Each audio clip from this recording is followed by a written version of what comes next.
All right, this Dyson cordless vacuum was pulsing on and off when holding the trigger down, and if yours is doing that, there's nothing wrong with it. It is designed to do that on purpose, probably to prevent the motor from overheating when there is an air blockage. So in my experience as a pet owner and in a house with people with long hair, that blockage is usually in one of two places, so those are the first you should check, but then there are a couple other things you could do that I hadn't done as often, and this time it actually turned out to be block there. So you can take this apart, remove the wand.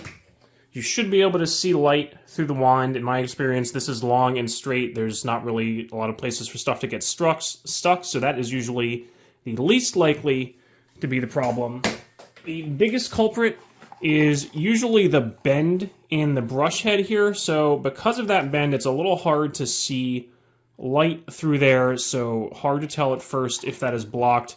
But you can even see, I haven't been using this for very long since cleaning it last time, there is some hair starting to accumulate in there and get stuck around the entrance here. You can remove the entire brush head using a coin, or a very, very large flathead screwdriver if you happen to have one. Turn that counterclockwise, and this whole thing will slide out. I had also had a ton of hair wrapped around this, so that was a good opportunity to cut all of that hair off. And a bunch of hair and dust had accumulated back here, so I don't know if that was contributing too much to the friction, jamming this and slowing it down and making it harder to spin, or if it was just the air obstruction. But removing that does also make it a little easier to see in there, and we get like a butter knife or a long screwdriver or something. Again, you can't always see light through there, but clean that part out. So that is the first place likely to have a blockage. Second is the inlet to the tank. Again, if you're vacuuming up a lot of fluff or dust or dust bunnies with lots of hair in them or something, they will clog up this part here. So you should be able to tell, again, if you hold this at just the right angle, you can see through. If that gets clogged up, you won't be able to see through there. You may want to open it up to check. So depending on your exact model, this might be a little different, but pull up on that to open the bottom. And then there is another little red switch on the inside here that you can hold down to pull this part out completely and get a better look in there to see if it's clogged.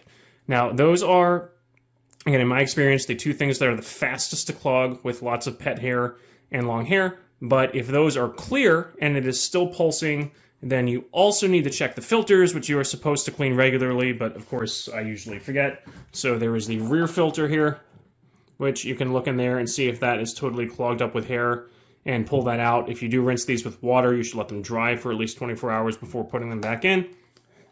And then the top filter, which you pull out here.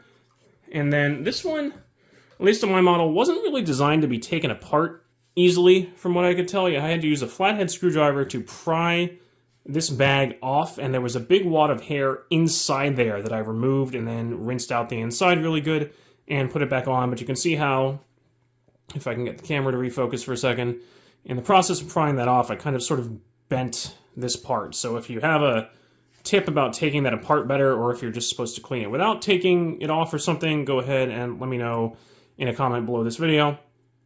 And again, that was the last place I looked because it is usually clogged in one of those two places I mentioned first. Another thing you will see in some videos about this vacuum is that eventually the battery will die, and there is a way to replace the battery. That hasn't happened to me yet, but if you have a suggestion for how to easily diagnose if the battery is the issue as opposed to a blockage somewhere, please go ahead, leave a comment below this video. If I get anything helpful there, I will pin it, so check out the pinned comments for any updates. Thank you.